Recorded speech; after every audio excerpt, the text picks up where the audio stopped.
Hi, Michael. How are you today? Fine, thank you. That's good to hear. My name's Jesse. I'm an accredited exercise physiologist. Thanks for coming and seeing me. Nice to meet you, Jesse. I'm actually very anxious to see you today. hmm Well, could you explain why? Why are you a bit nervous? Um, I just want to know the test results hmm and what are we going to do about it, how to control the conditions. Yeah, no, that's very normal. So just to get to know each other a bit better, do you want to give me a quick introduction to yourself? Tell me a bit more about yourself. Mm. I'm 65 years old hmm and just recently retired from the police force. hmm I'm married with 4 children Yeah, and 6 grandchildren. beautiful. So how long were you in the police force for? The majority of my work, yeah, Work life? Yeah. yeah. No, that's okay. And do you participate in any activities? So, any sport, um, anything like that? No, not really. No, that's okay. Do you get to see your family often? Yeah, I try to see the little ones every weekend. Beautiful, Yeah. beautiful. And they're quite young. How old are they? Oh, they ranging from 2 to 5. Beautiful. So, Yeah, plenty of energy amongst them. yeah. No, beautiful. So, did you want to give me a quick background of your history, medical history? Well, about 10 years ago, I Yeah. was diagnosed with hypertension, which I've been taking tablets for that. To some extent, it is under control. Yeah. And I'm also was diagnosed with stage 1 chronic kidney disease, Yeah. which I haven't done anything about it because I was so busy with my lifestyle and I'm sort of like ignoring it, and hopefully if I ignore it long enough it would go away. But now that I'm retired, I've got more time to reflect and seeing the kids. I want to spend more time with them, and the fact that my parents passed away when they were in their mid 50s of heart disease. So quite Yeah. young as well. Yeah, so I just don't want to go down the same path as them. No, you've done the right thing by coming and seeing us. So the earlier we can actively manage your condition, the better for everyone. So I guess what I'm gathering from you is you want to improve your quality of life, your overall fitness, and see if we can manage your chronic kidney disease. Is that correct? That's right. Beautiful. So I do have your history from your doctor, so we can run through that a little bit later. Just with chronic kidney disease, I can see that you were diagnosed with stage 1 10 years ago. Yeah. So he sent you for a couple more tests. Yep. So chronic kidney disease affects 1 in 10 people in middle to high income earning countries such as Australia. So it is quite prevalent. In Australia, it's the 9th biggest killer, and in males specifically, it takes more lives than prostate cancer and road deaths. Okay, so it is quite significant. There's a bunch of risk factors that play into this. So you do have parents with cardiovascular disease. You do have hypertension, so high blood pressure.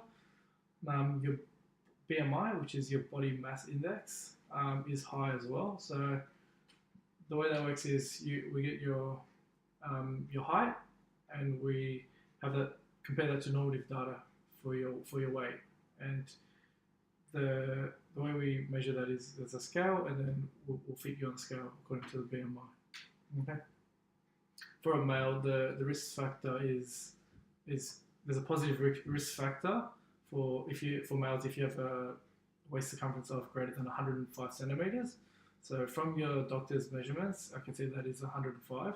So it is considered a risk factor. Okay. So the seriousness of chronic kidney disease. So when we get to stage 4 and 5, that's when we will start looking at using hemodialysis. So what that is it's you go into a hospital where the kidneys, the role of the kidney is done by a machine. Okay, so stage 1 is the least severe, and 5 being the most severe. So at the moment, I think you're sitting on about stage 4. Okay, but I'll explain that to you just a bit later on. The role of kidney in the body. The role is to filter and excrete waste. Okay, so the body consumes food and nutrients, and they also create toxins and nutrients as well. Okay, so the kidneys control the volume and balance of the fluids and electrolytes in the body. Okay, so if the kidneys aren't working properly, the kidneys maintain, it's called an acid-base balance. So if the kidneys don't manage that properly, the blood becomes more acidic.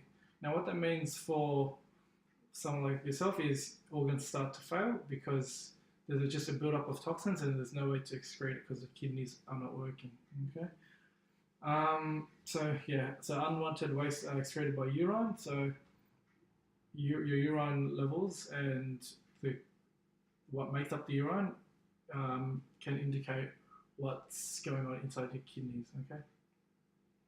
So if you have a high filtration rate, so if your kidneys are working, it allows your body to efficiently excrete waste products, and if you okay.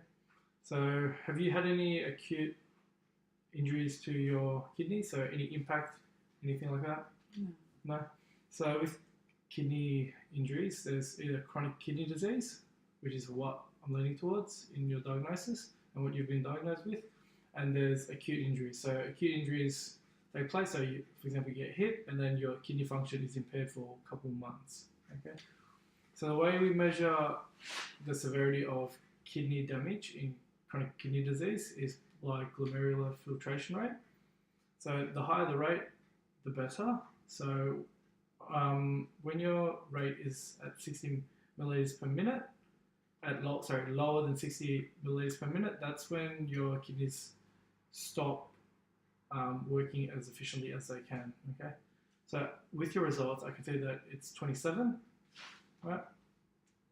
On the scale of 1 to 5, that's at a stage 4. Right. When that 27 gets lower than 15, that's when you would need hemodialysis. So that's kidney replacement, or you need to seek medical treatment from the hospital. Okay. Could you give me a bit of could you detail some of your symptoms that you're experiencing? Yeah, recently I've been getting swollen face and legs. Mm-hmm.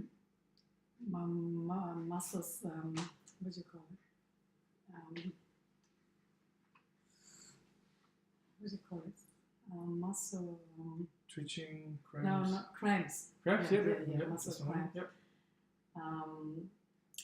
I have a tendency to go to the toilet at night quite a few times and urgently, and the urine is often foamy. Yeah, and I think that's it. Yeah, sure. So with the swelling of the face and the legs, very poor circulation. Oh yeah, shortness of breath as well. Short of breath. Is that with normal activities or is that? Yeah. Okay, lovely. So with the swelling of the face and the legs, that's due to poor blood flow.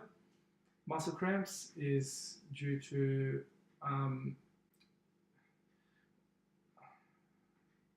it's due to fluid imbalances and the lack of electrolytes and nutrients being delivered. You also had urinating at night quite often, so that means the kidney is not absorbing the water. So once you drink the water, because it's so busy processing everything else, it'll just go straight out. So with the foamy urine, that means that the protein is not being absorbed. So the proteins go straight out, and hence the foaminess. Okay. How about the shortness of breath? Yeah. So you haven't had much physical exercise in recent years. You do have high blood pressure. So with high blood pressure, the heart needs to work faster because there's more resistance in the arteries. Okay. So at this stage in time, because you're at stage 4, we do recommend you seeing the doctor every 3 months. Okay. So generally speaking, you're born with 2 kidneys, and then inside the kidneys you have nephrons. These nephrons filter and excrete waste products. Okay. When we get to stage 4 and 5, the nephron count is reduced to about 20 to 30%. So the nephrons that are there are working overtime, but the nephrons which aren't, so 70 to 80%, they've died. Okay. With nephrons, there's no reproduction. Once they die, and then this is when you need an alternative kidney. So that can be done through organ donation, or it needs to be done by hemodialysis, which is done by machine manually at the hospital, and that happens on a daily basis, just to keep that toxicity in the blood down low. Okay. So, with the kidney donation, you might want to raise this with your family because kidney donations are quite hard to come by. The common way is through hemodialysis. Okay, hemodialysis. Sorry. So yeah, it's just an option that may be more efficient.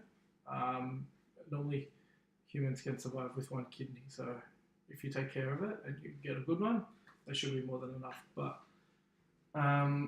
so as the symptoms are irreversible, what we can do to prepare you for dialysis is to improve your overall health. Now, because you've got hypertension, have you been diagnosed with diabetes yet? No. No? Because hypertension and diabetes are often associated and the root causes of chronic kidney disease, I'm going to write a letter to your doctor just to recommend you for testing, and just to make sure that if you have diabetes, it is maintained as well and monitored. With exercise, research has shown that both cardio and resistance training will have positive effects for you. So this will assist in your management of hypertension. So hopefully we can reduce your medication levels and improve your activities of daily living. So once we get you to hemodialysis, we can get you lighter and more healthier. Okay, so it'll assist in your return. Often with hemodialysis, you experience two major symptoms: the sleep apnea, so the inability to sleep, and depression. So it is really important to have a good network of family, friends, and your allied health team to assist you in this journey. Okay. So my role is to get you as fit as we can to prepare you. Your doctor to check in with you every 3 months or so. Excuse me. So I would recommend you seeing a dietitian as well, just so they can monitor and control your nutritional balance and intake. And especially for yourself at this stage, stage 4, we'd be looking at sending you to a nephrologist, which is a kidney specialist, right, who will start to organise and inform you about the treatment and the possibility of a replacement organ. Okay. Was there anything else I could help you with today, or is there anything that I could explain that's... No. Thank you. Thank you so much for your time. Thank you, Jesse.